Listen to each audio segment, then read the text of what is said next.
Hello friends, സുഗമോദേവി സീരിയലിൻ്റെ ഇന്നത്തെ എപ്പിസോഡിലേക്ക് എല്ലാവർക്കും സ്വാഗതം. അങ്ങനെ സിദ്ധാർത്ഥനും പ്രഭാവതിയും ചേർന്ന് ഇസബല്ലയെ ചന്ദ്രോത്ത് വീട്ടിൽ നിന്നും ഇറക്കിവിടുന്നു.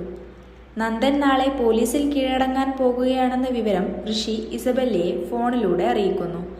നന്ദൻ കീഴടങ്ങിയാൽ തങ്ങൾ രണ്ടുപേരും കുടുങ്ങുമെന്നും ചന്ദ്രോത്ത് വീട്ടിൽ പോയി എന്തെങ്കിലും ചെയ്യാൻ പറ്റുമോ എന്ന് നോക്കാനും ഋഷി പറയുന്നു. തുടർന്ന് അമ്മ വിലക്കിയിട്ടും താൻ പ്രഭാവതിയെ കൊന്നുകളയും എന്ന് പറഞ്ഞ് ഋഷി ദേഷ്യപ്പെട്ടു പോകുന്നു. മാധവനും രാധികയും സത്യം അറിയുന്നു. നന്ദനെ നാളെ പോലീസിൽ ഏൽപ്പിക്കുന്ന കാര്യത്തെക്കുറിച്ച് ദേവികയും ശാരികയും ചർച്ച ചെയ്യുന്നത് ജനാലയിലൂടെ മാധവൻ കാണുന്നു. തുടർന്ന് അവർ മാധവനോടും രാധികയോടും സത്യങ്ങൾ തുറന്നു പറയുന്നു. നന്ദൻ ഒരിക്കലും കൊലപാതകം ചെയ്യില്ലെന്ന് മാധവൻ തറപ്പിച്ചു പറയുമ്പോൾ അവനെ ഇനി രക്ഷിക്കാൻ കഴിയില്ലെന്ന് ദേവിക വ്യക്തമാക്കുന്നു. ഇസബല്ലയെ വീട്ടിൽ നിന്നും അടിച്ചിറക്കുന്നു. രാവിലെ തന്നെ ചന്ദ്രത്ത് വീട്ടിലെത്തുന്ന ഇസബല്ലയെ സിദ്ധാർത്ഥൻ തടയുന്നു. നന്ദന്റെ സുഹൃത്താണെന്ന് പറയുന്ന ഇസബല്ലയോട് ഇത്തരം സൗഹൃദങ്ങൾ വന്നതിനു ശേഷമാണ് അവന്റെ ഭാവി തകർന്നതെന്ന് സിദ്ധാർത്ഥൻ ദേഷ്യപ്പെടുന്നു. അവിടെ നിന്ന് ഇറങ്ങിപ്പോയില്ലെങ്കിൽ കാല് തല്ലിയൊടിക്കുമെന്നും ഭീഷണിപ്പെടുത്തുന്നു.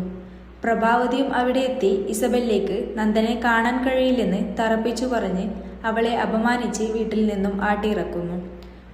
പ്രതികാര ബുദ്ധിയോടെ ഇസബല്ല ചന്ദ്രത്ത് വീട്ടിൽ നിന്നും അപമാനിതയായി ഇറങ്ങുന്നു.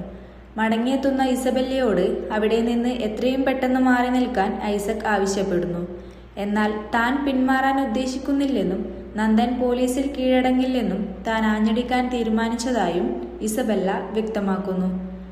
ഇതോടെ കെവിനെതിരെയുള്ള സംശയമാണ്. ഇസബല്ല ചന്ദ്രത്ത് വീട്ടിൽ നിന്നും ആട്ടിപ്പായിച്ച വാർത്തയറിഞ്ഞ് ദേവികയും ശാരികയും സന്തോഷിക്കുന്നു.